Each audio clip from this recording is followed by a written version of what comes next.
can say. We're really delighted and honoured to have Craig Barrett as our keynote speaker today. Craig has been a great friend to Ireland on many levels and continues to be. And I believe he'll be travelling to Ireland again in less than a couple of weeks' time. So with no more than that, I'll introduce Craig Barrett.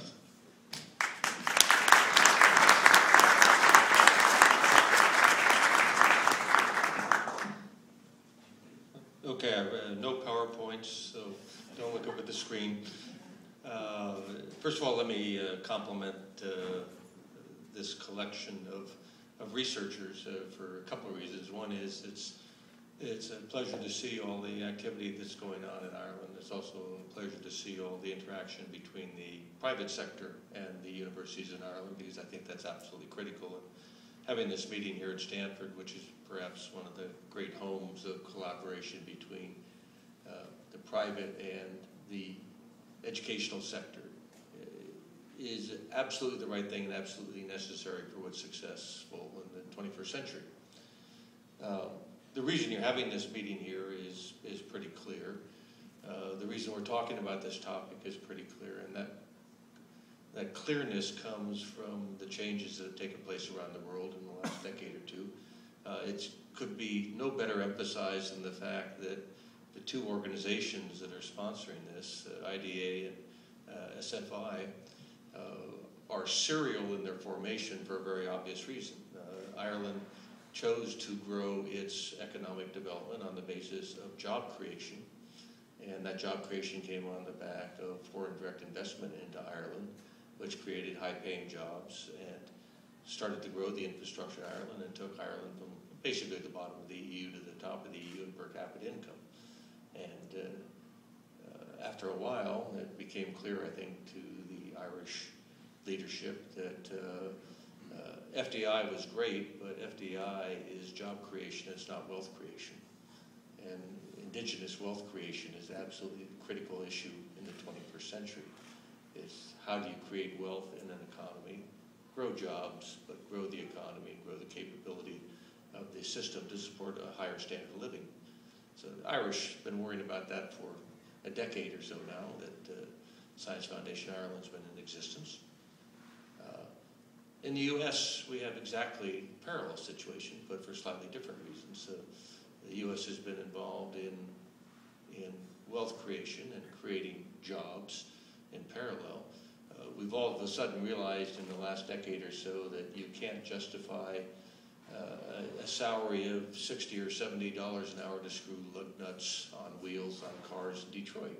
It doesn't work anymore. There's not enough value added in that area to justify the salary, to justify the standard of living, to justify the economic investment. So Ireland has decided, not just on the basis of the current financial crisis, which is probably long-term is a good deal for Ireland, a good deal for the United States, because we both have gotten out of the speculative mode and assuming real estate is going to drive our economies forever. But we've both come to realize that in the 21st century, there are only precisely three things that are important for economic growth and economic development. One is epitomized by presentations today, epitomized by this institution, and that's a good education system. You can't have a higher standard of living than the dictated by the educational attainment of your workforce, their ability to add value to what they do. So education is number one. You have a good education system or you're out of the game. By the way, not only has Ireland realized that, but just about every other country in the world has realized that, which makes it kind of interesting because, you know, last week the Russians were here, this week the Irish are here, next week God knows who will be here, but they will be saying exactly the same things, which is, you know, we need this for our economic development, we need relationships between educational institutions, we need relationships with the private sector, we need to commercialize our activities, we need to have economic growth. So what you guys are talking about today is not a secret. You know it's not a secret, and there's competition around the world. So education is number one. Everybody knows that. The next one everybody knows is, hey, what do educated people do? They get to do one of two things. Maybe one of three things because they can be unemployed.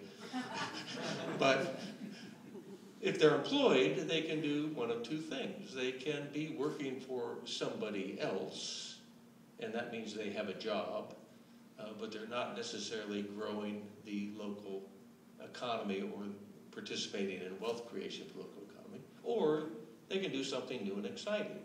And if they do something new and exciting, that's creating new products, new jobs, new companies, new services. There has to be some background work to allow you to do that. And that background work is generically called research and development. That's why Science Foundation Ireland exists. That's why the National Science Foundation here exists. That's why, and I love the analogy here because I live in Arizona. Science Foundation Arizona, which Bill Harris, who was the SFI guy who came from NSF, so he now ends up in Arizona at Science Foundation Arizona, which I'm on the board of. So I get to see this evolutionary activity of the creation of new ideas, the investment in R&D, because that's the seed corn for the future. So those countries that continue to invest in R&D will be those countries that are successful in the future. And you can see that if you kind of map out today the per capita income, really the success of any economy on the basis of the percentage of the GDP that's reinvested in R&D, you see there's a pretty linear relationship. Some scatter, and if you have 1 trillion barrels of oil in the ground, your GDP could be high for a while, but by golly, if you go to Saudi Arabia, the UAE, or Kuwait, they're having exactly this kind of meeting. How do we transform ourselves out of a natural resource-based economy to a knowledge-based economy to be successful in the 21st century? So investing in R&D is critically important. And what is the third lever? The third lever you guys have talked about this morning. Ireland got wise about 20 years ago and said, golly, a high corporate tax rate is an inhibition to investment. I wish you guys would go talk to the U.S. government in Washington, D.C. on this issue. As you might have seen in the Wall Street Journal a week or so ago, there was an op-ed piece put in by Oracle and Cisco executives saying, you know, the U.S. has over $1 trillion of investment outside of this country, which will not be repatriated until the tax rate comes down below its current 35% level. So all those profits have been built up in Ireland, in Israel, in China, in Malaysia, outside of the U.S. are not going to be repatriated for investment in the U.S. until the tax rate comes down. That's part of the environment. The environment is, how does the government set up an environment to facilitate bright people with bright ideas doing something at the local level? And that's tax rate, that's intellectual property protection, it's the complexity of setting up a business. If you're in the U.S., it's Sarbanes-Oxley, which is, you know, the inane mandates of the government that even small businesses have to follow, the complexity of that. It's a whole series of issues. So we're sitting here, whether you're in Ireland, Israel, Russia, wherever you are, with these three levers. How do you move the education system ahead to have the most educated workforce? How do you move the R&D lever ahead to have a backlog of ideas which you can commercialize? And then how do you have the environment right so that those smart people can get together those smart ideas and do something? And so I'm not going to focus on Ireland for a minute. I'll focus on the U.S. and you can extrapolate to Ireland. We had an election in the U.S. a day or two ago, and we had something of a repudiation of the current administration and our Congress and its policies. And the new guys that are coming into Washington, D.C. are bound and determined they're going to cut government spending. And what they're going to do when they cut government spending is very simple. They're not going to cut entitlement spending. They're not going to cut Social Security. They're not going to cut Medicare and Medicaid or food stamps or all this good stuff. They're going to cut discretionary spending. Where's discretionary spending? It's in areas like National Science Foundation, research. It's going to be in education. It's going to be in those areas where they can cut without impacting the entitlement to the individual. So I'm deathly worried in the United States that whereas we've been lagging in our investment in R&D and growing that